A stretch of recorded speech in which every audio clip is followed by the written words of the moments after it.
Ang gabi ay walang buwan at ang makapal na gubat sa hangganan ng San Jorge, Samar ay nababalot ng misteryosong katahimikan.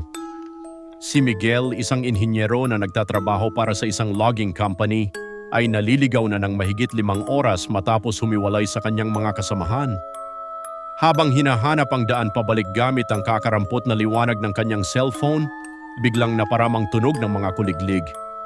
Isang kakaibang bango ng mga bulaklak na hindi niya mawari ang biglang humalimuyak sa hangin, kasabay ng marahang pag-ihip ng mainit na hangin na tila ba nag-aanyaya sa kanya na maglakad pakanluran. Sa paghawi niya sa huling kumpol ng naglalakihang mga baging, literal na napanganga si Miguel sa kanyang nakita. Sa gitna ng masukal at madilim na kagubatan, bumadya sa kanyang paningin ang isang dambuhala at modernong lungsod na kumikinang sa nagtataasang mga skyscraper na gawa sa purong itim na kristal at ginto. Ang mga kalsada ay malalawak at walang katulad na may mga sasakyang lumulutang at tila gumagamit ng teknolohiyang hindi pa natutuklasan ng tao. Walang alinlangang narating niya ang Biringan City, ang mythical na lungsod ng mga engkanto na madalas ikwento ng mga matatanda sa Samar na akala niya noon ay katang-isip lamang. Dahan-dahang humakbang si Miguel papasok sa tila hangganan ng lungsod kung saan sinalubong siya ng mga taong may kakaibang ganda at kakisigan. Matatangkad sila, mapuputi at nakasuot ng mga marangyang kasuotan, ngunit may isang bagay na nagpataas ng balahibo ni Miguel. Lahat sila ay walang kanal sa ilalim ng ilong o philtrum. Isang magandang babae ang lumapit sa kanya, ngumiti at nag-alok ng isang gintong tray na naglalaman ng mga kulay itim na bigas at kakaibang prutas. Naalala bigla ni Miguel ang babala ng kanyang lolo. Kapag nakapasok ka sa Biringan, huwag kang titikim ng kahit anong pagkain dahil kapag ginawa mo yon, hinding-hindi ka na makakabalik sa mundo ng mga tao.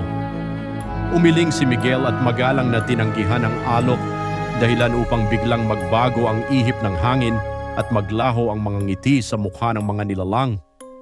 Ang mga nagniningning na ilaw ng mga gusali ay biglang naging kulay dugo at ang mga dambuhalang skyscraper ay tila naging mga matatayog na punong kahoy na may mga nakakatakot na mukha. Naramdaman ni Miguel na unti-unti nang bumibigat ang kanyang mga paa at parang may mga invisible na kamay na humihila sa kanya pabalik sa loob ng lungsod.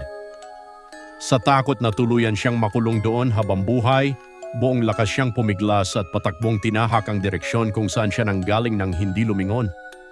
Nagising si Miguel kinaumagahan na nakahiga sa maputik na pampang ng isang ilog, pinaliligiran ng kanyang mga nag-aalalang kasamahan na 3 araw na pala siyang hinahanap. Nang tingnan niya ang kanyang cellphone, laking gulat niya na sira na ito at tila sunog ang loob, habang ang kanyang mga kamay ay may bakas ng kumikinang na itim na alikabok.